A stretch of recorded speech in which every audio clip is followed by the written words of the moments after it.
One more time, everybody say focus. Focus is the key, everybody. Y'all show Mr. Guillory some love. He was helping us this morning.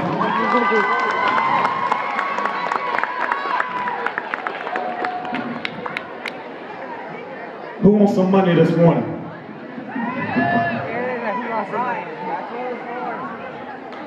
Thank you, guys. Thank you. We're talking about focus.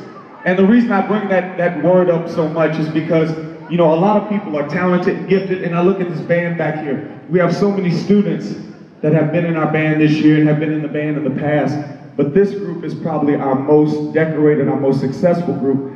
And I'm not going to say it's solely because of talent, because a lot of people have talent. I believe this group has been our most focused group. So a lot of times, you know, everybody has a certain amount of ability, but it's how you maximize it. And those words I said earlier, it was test. The bigger they are, the bigger those tests are, the harder they fall. This moment, we own it. It's our opportunity to take hold of that. This moment, we own it. Step up, answer the call. See, we only get one shot to show what we know, so next week, it's all about you putting your focus on it and just going for it.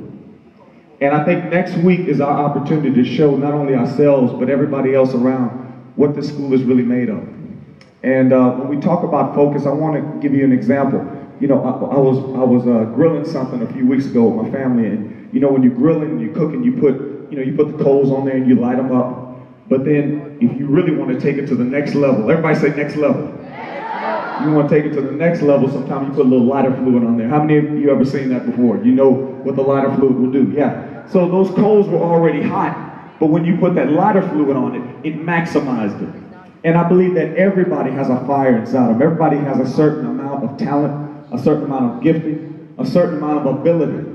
But those people that are truly successful, those people that elevate and separate themselves from the rest, are the ones that's able to put that lighter fluid, so to speak, that focus on top of what they already have.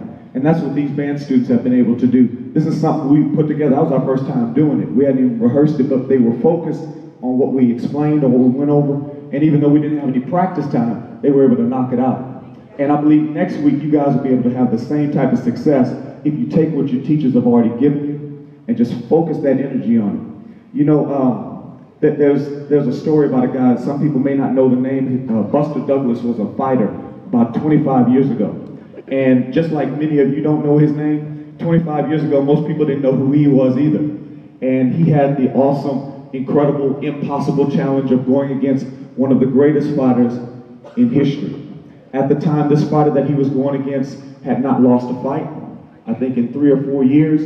And this guy was a monster.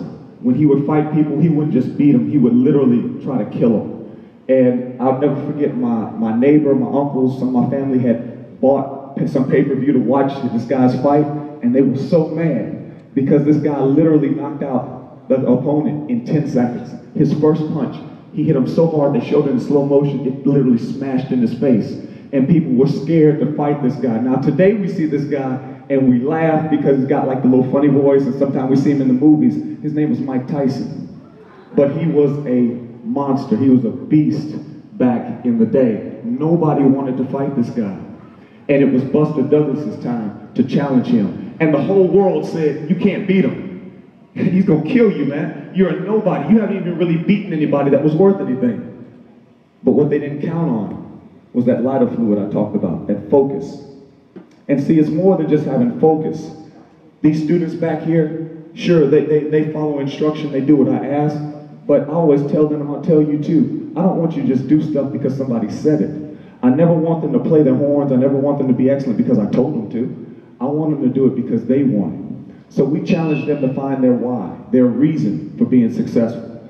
And next week, I want you to find your why, because that's what made Buster Douglas successful. He ended up beating Mike Tyson, shocked the whole world. All the doubters, all the pundits, all the reporters, all the naysayers, all the haters, after the fight was over, they all came to him and they said, man, how were you able to do what nobody else was able to do? You defeated the unstoppable Mike Tyson. And he looked at him and he said, I had to. I had focus. I had a why. I had a reason. And they're like, man, you gotta be kidding me. A lot of people had a reason. Some people just didn't want to die. They were trying to beat this guy. Why is your reason better than theirs? Why were you more successful? And what they didn't count on was this. He told him, he said, I had to beat Mike Tyson. Can I tell y'all why he had to beat him? Yeah. Can I tell you? Okay, there's 3 of you. Can I tell you? Okay, that's the rest. He beat Mike Tyson because his mama told him to. And that's what they said. They laughed. They're like, man, you got to be kidding me. He said, no, I'm serious. I beat Mike Tyson because my mom said before the fight, she told everybody that would listen that her baby was going to be the world heavyweight champion. And they're like, man, you're not the only dude with a mama. What makes yours different? He had a focus. And his focus was different because what you don't know is 2 days before that fight, his mom died. And the last thing she ever said was her baby was going to be the heavyweight champion of the world. So as incredible as Mike Tyson may have been, and as impressive as his record may have been, and as powerful as he may have been, he didn't have the focus at that point in his career that Buster Douglas had. Buster Douglas had a why, W-H-Y. He had a why. He had a reason to do good. He had a reason to be successful. And guys, when you have that why, it intensifies your focus. It makes that lighter fluid even more powerful. And when you put it on top of that fire, on top of that ability you have, nothing is impossible.